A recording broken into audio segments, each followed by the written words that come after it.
Ustozing kim deganda otam desin. Nevaramiz senga Qur'on ilmlarini, namozni, tahoratni, Fotihani, Qul huvalloh, ixlosni kim o'rgatdi deganda bobom desin, birodar. Siz ham muallim bo'ling, hech bo'lmaganda oila a'zoyingizga muallim bo'ling. Mana shu hadisni tahtiga yetishasiz, birodar. Birodar, siz suv ichayotganda bismillah deb ichgin bolam deng, siz muallimlik qiling, birga bir narsa o'rgating.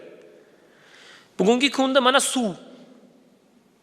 Shunda Fotiha surasini o'qisa, Bismillahirrohmanirrohim, Alhamdulillahi robbil alamin, Arrohmanirrohim, Balazzolin amingacha, oxirigacha o'qisa, suvga, ichayotgan suvimizga, undan keyin ichsak, qanaqa foydasi bor ekanligini bilasizmi? Qon tomirlaridagi qotib qolgan narsalarni, asab tizimlarini, bugungi